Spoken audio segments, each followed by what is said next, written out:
Hey there, it's Heather Coley with Real Estate, Life, and Lessons Learned. So happy that you came by my channel and are taking a look at this video. Please make sure that you like the video if you learned something and subscribe to my channel so you can get some more notifications. Today's video is going to be 7 must-haves for every new agent.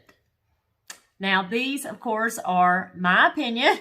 So this is not the gospel by any means, and I'm sure I've probably forgot a few too, but I figured I'd do a top 7 of things that I think that you're going to need or need to be aware of that you're going to need to get set up or pay for as soon as you get your new license. So stay tuned and let's get into them. Okay, first things first. We are going to assume that you are going with a broker that is going to require you to be a member of a local board. Now, one thing to know is not all real estate companies require you to be a member of a local board, but if they are a board member, then yes, you do have to become a member of a local board. And that is something that you're going to definitely want to do as soon as you get your license. I know every company has different guidelines or kind of rules on this. I know one of the last ones I was with, you had to do it within 30 days. But I would go ahead and be prepared to do it as soon as you get your real estate license. Now, depending on the board is going to be depending on the amount. So I am a member of the Fayette County Board of Realtors, and it is less than $500 a year. So just to kind of give you a little bit of an idea of price range, I would say that the majority of them are going to be somewhere in that range. Of course, you could probably find a little bit cheaper. You can find a little bit more expensive, but I would go with one that you feel like that you will enjoy and possibly that you already know some agents with. So as you go to the different activities that you've got friends and fun times, you know, to go do that with. And also, of course, a board where you feel like you're going to learn a lot, because a lot of the boards have really good classes that you can go to or have different speakers that come in. So those are things to consider. So the very first thing on my list is you need to go ahead and go become a member of your local board. And that fee will be a yearly fee. I know the one, Fayette County, we usually pay it in October, so for the next year. And if if you're a husband and wife team, then yes, you're going to each be paying that. So keep that in mind. So that's number 1, become a member of your local board. All right, number 2, it is going to be where you can do this also at the board, and you want to get what's called your super key in Georgia. So the way that works is it's actually an app that is on your smartphone that you will have downloaded, and then you pay a fee each month, and it looks like it's $15.81 a month. And so that's what it is right now. So I'm not saying that's what it will be, of course, when you get your license. But this app is going to be what allows you to access the lock boxes when you go to show a house. So it's very important that you get a super key, because otherwise you're not going to be able to show houses. So you definitely need a super key. So it's super convenient, and it updates itself on your phone. And we used to have these little guys that we had to take around with us and make sure we plugged them up to update and all that, but no more. They're pretty much, I think you maybe can still get those. I'm not even sure, but for the most part, most agents do have the app on their phone. So that's number 2. So number 1 was get with a board. Number 2 is while you're at the board, go ahead and talk to them about your super key. And at least that's the way it works here in Georgia. I'm not sure on the other states, but that's how we work. So number 3 And that's going to be, you're going to want to buy some lot boxes so that when you get all your new listings, you have a lot box to put on the door. So these are called the super, we call them like the super lot boxes in Georgia. And so they're pretty neat because they are super secure. There's no way you're going to break into this thing, trust me. And so when you use your super key, you just point it. Well, you don't even have to point it. The Bluetooth works automatically with it, and it will release the chamber, which is how you get the key out to show the property. So anyways, so that's number 3 on my list. You want to get you some lock boxes. These are not cheap, so I'd say they're at least $100 a piece. So you might only get to start out with 1 or 2. You might also find an agent that's getting out of the business, and a lot of times they'll give you some deals, or even talk to your board and find out if maybe they know anybody that's selling any, or all that good stuff.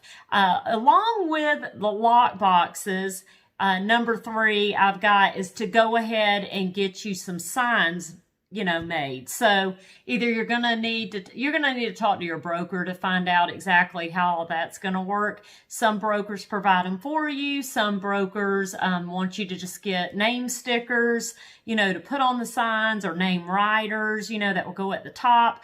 And then, or you might need to buy the signs with your name already printed on it. So just talk to your broker and figure out, kind of how that works.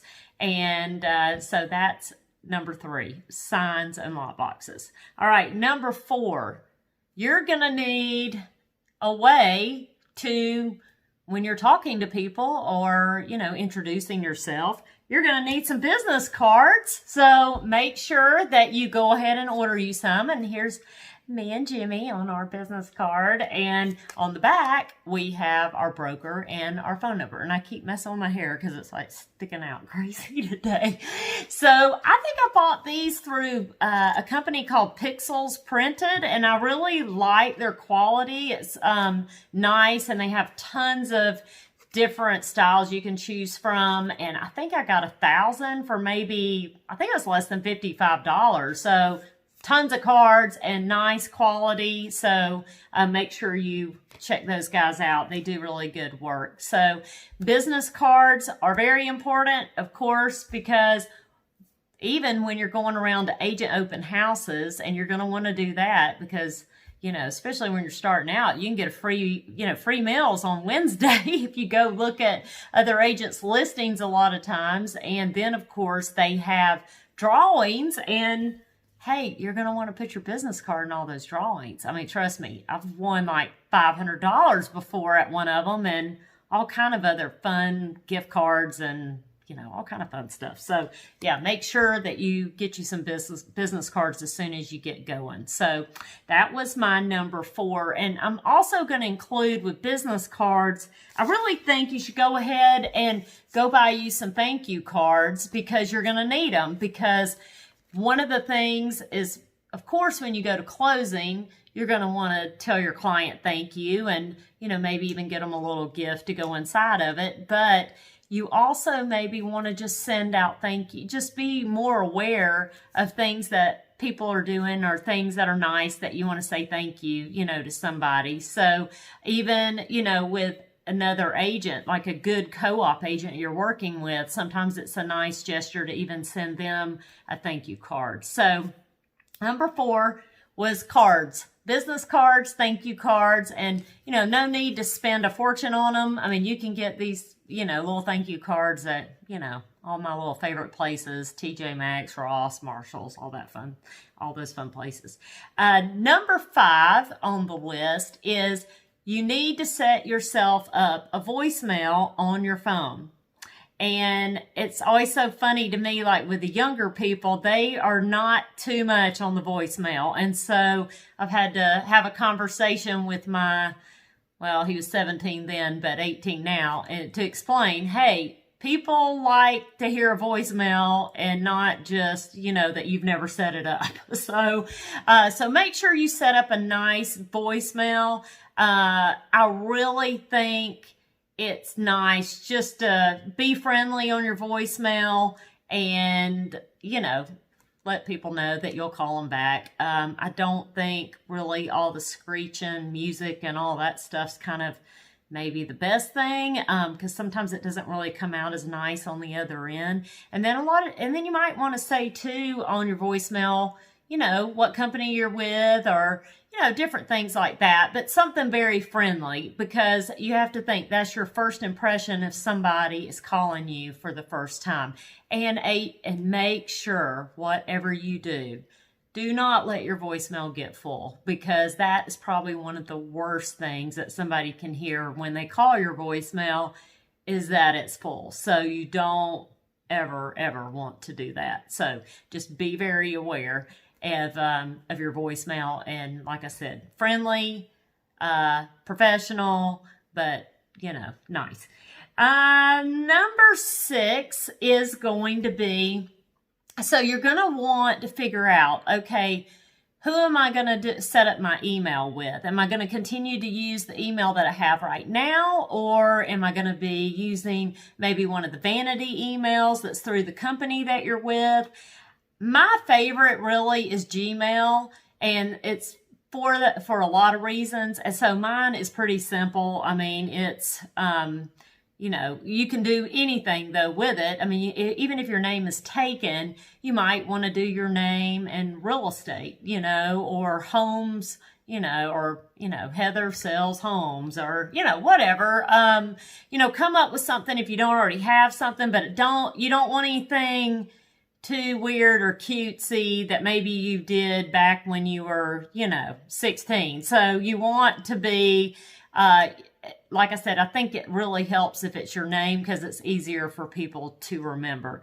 The reason why I like Gmail so much too is because it's so simple to really set up that whole platform of Google, to use the Google Calendar, which then of course, you're going to have all that on your phone. And also, like, my saving grace was the day that I really learned how to use Google Drive, where I stopped lugging files around in my bag to and from the office and papers everywhere. And now, I mean, literally, I just put everything in Google Drive. And so, I mean, Google Drive is so awesome that, I've sat on the beach many a times and sent contracts and, disclosures or whatever somebody might need that was in a file, a plat, literally from the beach and from my phone. So if you do not use Google Drive, then you really, really need to check into it, because it's awesome, especially if you run a business or you're an agent. So, so great. Number 7 is the one, this is like probably one of the biggest, and it's going to be really, what motivates you. And so I'm going to say 7 you're going to need is motivation. And that can come from all different places, from podcasts, YouTube videos, your Bible, just books, so many different places, people, but you really need to figure out what is something you're going to do every day that's going to keep you in the right mindset, because I truly believe that mindset and your motivation they just go hand in hand, and they are so necessary when you are your own boss. So however you decide, what works for you, or which ways, you learn the best. I know for me, I like to do some kind of devotion in the morning and read my Bible, and also watch YouTube videos, like when I'm putting on my makeup, and either I'm watching, different videos of people in real estate and how they're getting more business, or even how to just think differently, how to stay motivated, how to set goals. And we can go into some more of that on another video, because I love talking about all that kind of stuff. But I just wanted to keep this the top 7 things that I think that are 7 must-haves that you need as a new agent. after you get your real estate license. So I hope this has been helpful, and please remember to like and subscribe if it has been, and I look forward to seeing you on the next video.